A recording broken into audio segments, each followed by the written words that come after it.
नमस्कार, आपका एक बार फिर से स्वागत है आपके अपने चैनल रिवोल्यूशनरी एजुकेशन में। और आप हिस्ट्री ऑफ हरदोई को देखेंगे। हरदोई का इतिहास सतयुग से आधुनिक युग तक। पहली बार ऐसा इतिहास आपके सामने आ रहे हैं। हरदोई बिल्कुल उसी शहर की बात कर रहा हूँ जिसका नाम लेते ही आपके सामने लॉर्ड नरसिम्हा भगवान की फ़ोटो आ जाती है। बिल्कुल वही हरदोई जहाँ पर भक्त प्रहलाद का जन्म हुआ था, उसी हरदोई की बात कर रहा हूँ। जब आप रेलवे स्टेशन से ट्रेन के थ्रू सफ़र करते हैं तो वो हरदोई का एक बोर्ड आपके सामने नज़र आता है जहाँ पर लिखा होता है कि समुद्र तल से औसत ऊंचाई 134 मीटर। इसका मतलब है 440 फीट की ऊंचाई पे है हरदोई। और जब आप बस अड्डे आते हैं तो अलग ही देखते हैं कि यहाँ पे एक हरदोई सिटी इतना छोटा होने के बाद भी इतना बड़ा बस अड्डा और इतनी सारी बसों का समूह यहाँ पे कैसे काम कर लेता है। और बिल्कुल आप सब देख सकते हैं कि हरदोई शहर जो है यह एक ज़िला है जिसमें दो एमपी जहाँ से दो एमपी चुने जाते हैं, मिश्रिक और हरदोई से।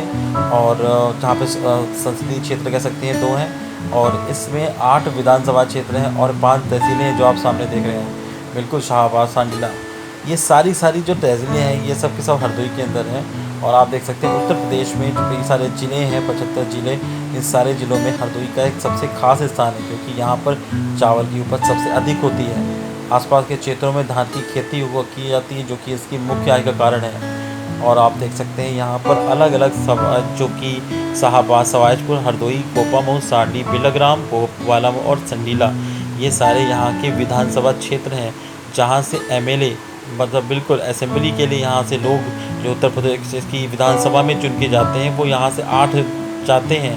और आप देख सकते हैं इस वाले नक्शे में मैंने कुछ चीज़ों हरदोई का सीमांकन किया है जहाँ से आपको दिख सकता है कि इसके आसपास के ज़िले कौन कौन से हैं। बिल्कुल कन्नौज, फर्रुखाबाद नगर और सीतापुर, लखनऊ, इन सभी से ये घिरा हुआ है। और आपको एक चीज़ और बता दूँ कि ये जो है लखनऊ से महज 110 किलोमीटर की दूरी पे है। और यह भारत की राजधानी से केवल 394 किलोमीटर की दूरी पर स्थित है। बिल्कुल नई दिल्ली से जी बात कर रहा हूँ मैं आपको।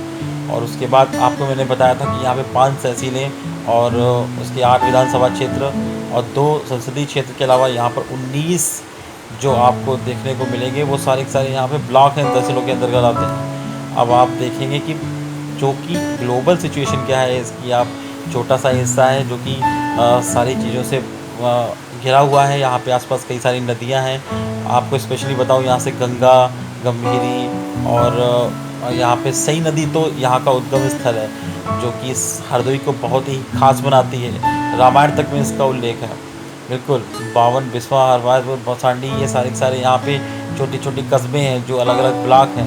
मतलब आप कह सकते हैं कि छोटे छोटे कस्बे कई सारे हरदोई के अंदर सम्मिलित है, हरदोई को बड़ा नगर बनाते हैं। ये सारे के सारे कस्बे अपने आप में बहुत ही अनूठे हैं और यहाँ पे एक तरीके से पूरी शहर की छवि लिए हुए हैं। बिल्कुल ये सारे के सारे जो आपको दिख रहे हैं क्षेत्र, ये हमारे इनमें प्रमुख सड़कें, रेलवे, जिला सीमा, नदी और जिला मुख्यालय स्थित हैं। और यहाँ पे कुछ प्रमुख नगर मुख्यालय भी स्थित हैं। बिल्कुल बता रहा हूँ कि जो आपका हरदोई है वो एक अपने में ही संपूर्ण नगर है। अच्छा, मैं आपको एक और चीज़ बता दूँ कि यहाँ पर जो बोली जाने वाली भाषा है वह हिंदी और उर्दू है। बिल्कुल हिंदी और उर्दू यहाँ पे प्रमुखता से बोली जाती है। अब मैं बताऊं कि आपका जो सबसे आज़ादी के बाद पहले यहाँ के संसद चुने गए थे उनका नाम था पुलाकी वर्मा। 1952 में ये कांग्रेस से चुन के आए थे। दूसरे संसद द्रोहर शिवादीन जो थे वो भारतीय जनता दल से चुन के आए थे। अब आपको दिखाता हूँ मैं कि यहाँ पर इसकी पूरे हमारे जो पृथ्वी पे हमारे जो कि गैलेक्सी में एक स्थित ग्रह है वहाँ पे हमारे इसकी हरदोई की लोकेशन क्या है। या भारत के उत्तर प्रदेश राज्य में एक छोटा सा ज़िला है जिसकी आपको सीमाएं बहुत ही छोटी सी दिखाई पड़ रही होंगी। बिल्कुल अभी यहाँ से मेयर नहीं चुने जाते हैं, नगर पालिका सदस्य चुने जाते हैं। और आपके अभी समकालीन मतलब इस समय आपके जो आपके अध्यक्ष हैं नगर पालिका के वो सुख सागर मिश्र मधुर हैं। बिल्कुल मधुर इनका उपनाम है। और मैं बताना चाहूँगा इस हरदोई के बारे में। यहाँ पर जो आप देख रहे हैं कि यहाँ पे एक लहलहाती फसल दिख रही है। यहाँ का मतलब है कि धान की खेती यहाँ पे प्रमुखता से की जाती है। हरदोई एक छोटा सा नगर ना हो कि यहाँ अपने आप में संपूर्ण शहर के रूप में है। और इसका जो सीमांकन है वो काफ़ी विस्तृत है। आपको इसके बारे में मैं डिटेल में बताना चाहूँगा कि जो इसकी हरदोई ज़िले की पूर्वी सीमा गोमती नदी बनाती है। उत्तर पश्चिमी में शाहजहाँपुर से रामगंगा से मिलने वाली एक छोटी नदी अलग बहती है। इसके बाद रामगंगा इसकी दक्षिणी सीमा बनाते हुए संग्रामपुर के पास गंगा में मिल जाती है और इस प्रकार गंगा इसकी पश्चिमी सीमा बनाती है। इसके उत्तर में खीरी लखीमपुर है, दक्षिण में लखनऊ और उन्नाव जिले हैं। वस्तुतः गंगा तथा गोमती के बीच एक लगभग समभुजाकार आकृति बनाती है। उत्तर पश्चिम से दक्षिण पूर्व की अधिकतम दूरी 124 किलोमीटर और औसत चौड़ाई लगभग 75 किलोमीटर है। हरदोई की एक भौगोलिक विशेषता है इसका विशाल ऊसर। बिल्कुल ऊसर की बात कर रहा हूँ, जहाँ पर कुछ उगता नहीं है। वहाँ पे मध्य लाइन जो रेलवे लाइन है दोनों संडीला और शाहाबाद तक फैला है और हरदोई पूर्णतः एक समतल है। सबसे ऊंचे स्थान यहाँ पे गोमती नदी के पास पिहानी है, जहाँ पर समुद्र तल की ऊंचाई सर्वाधिक है 149.35 मीटर। इसका मतलब है 490 फीट। यही सारी चीज़ें जो हरदोई को बिल्कुल अनोखा बनाती हैं। अब मैं आपको बताता हूँ कि ये जो आपका हरदोई है ये केवल इन्हीं सब चीज़ों में ख्याति प्राप्त नहीं है। यहाँ पे मैं बताना चाहूँगा कि यहाँ पे जो आपके सबसे पहले एमएलए जो हरदोई सदर से आपके चुन के आए थे वो थे किंडर लाल और चंद्रहास। ये दोनों के दोनों के कांग्रेस से ही चुन के आए थे। और उसके बाद जो है बुलाकी वर्मा और महेश सिंह ये भी नेशनल कांग्रेस से चुन के आए थे। ये तो प्रदर्शन था आज़ादी के जस्ट बाद। अच्छा, एक और चीज़ मैं बताना चाहूँगा कि यहाँ पर सबसे मेन चीज़ है, यहाँ पर जो आप विक्टोरिया हॉल देखते हैं, विक्टोरिया हॉल यहाँ पर सबसे मेन है। क्योंकि जब भी यहाँ पे रानी विक्टोरिया आई थी, भारत में प्रथम बार आई थी अंग्रेज़ों के काल में, तो उन्होंने एक तो कोलकाता में विक्टोरिया हॉल बनाया था और दूसरा ये हरदोई में था। ये विक्टोरिया हॉल यहाँ का सर्वप्रथम पहला हॉल बना हुआ है जो यहाँ के शहर को मेन तस्वीर देता है इसकी। और हरदोई तक पहुँचने के लिए आपको पता होगा रेलवे मार्ग तो है ही, साथ में इसके जो यातायात के लिए बस मार्ग भी है, सड़क मार्ग हैं। जो आपको सड़क मार्ग में लखनऊ से हरदोई तक पहुंचने में करीब 1.5 घंटा लगेगा और पुराने अवध रोहेलखंड रेलवे से लखनऊ लाइन पर स्थित है।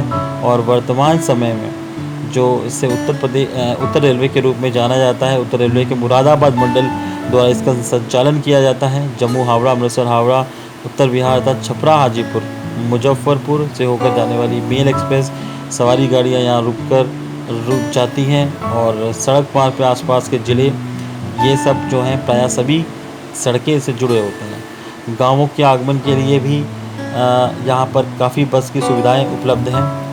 और मैं आपको बताता हूँ यहाँ पे हिरण्यकश्यप का जो मिथक था, जिस मिथक का मतलब है कि जो इसकी सुंदरता है, या मैं आपको बता दूँ जो इसका ऐतिहासिक महत्व है कि इसका जो नाम हरदोई जो पड़ा, लोग इसको अलग अलग नामों से कहते हैं। कि कोई कहता है कि इसका नाम हरिद्रोही, क्योंकि हिरण्यकश्यप हरि के द्रोह करते थे, उस पर पड़ा। कुछ लोग कहते हैं कि हरदोई के नाम पे पड़ा क्योंकि 2 बार हरि के अवतार हुए थे। बिल्कुल मैं बताना चाहूँगा ये सारी चीज़ों का जो भी आपका समागम है उसे मैंने सभी उपनिषदों और ग्रंथों से, नारद पुराण और कई ग्रंथों से उसका अध्ययन करके अलग इतिहास समेट के एक पूरा आप समावेशित करके इतिहास बनाया हुआ है, जिसका मैं उल्लेख इसमें परत दर परत करता रहूँगा। और ये सबसे पहले जो मैंने वीडियो बनाया है ये केवल इंट्रोडक्टरी वीडियो है, जिसमें मैं नरसिंह भगवान की विशेषता आपको बताऊंगा कि कैसे उन्होंने हिरण्यकश्यप का वध किया और अपने भक्त प्रहलाद की रक्षा की।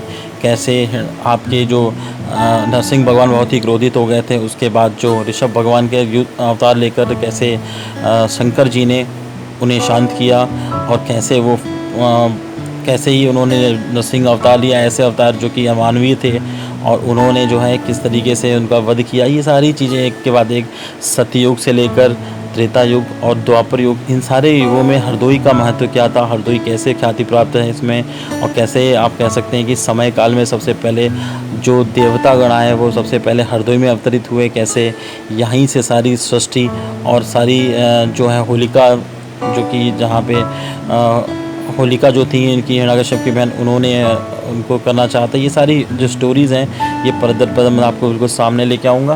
तो बिल्कुल आप देखते रहिए हरदोई का इतिहास सतयुग से आधुनिक युग तक। अगले भाग के लिए सब्सक्राइब करें, लाइक करें और अपने व्यूज़ कमेंट करें। बिल्कुल आप अगले स्टोरी का इंतज़ार करें। धन्यवाद।